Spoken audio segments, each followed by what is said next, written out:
Hello, welcome to Simple Answers. In this video, I'll be showing you how to make your TikTok account public. So I'll be showing you how to switch it from private to public. The first thing you will need to do is go into TikTok.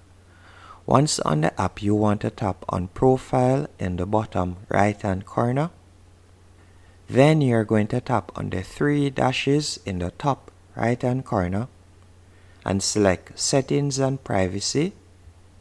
And the second option you will see at the top, Privacy, you're going to tap on that. Then you will see Private Account. You want to toggle that off. And as you can see here, switch to Public Account. And you're going to tap on Switch. And that's it. So now your account is public. And that's how to switch your TikTok account from private to public.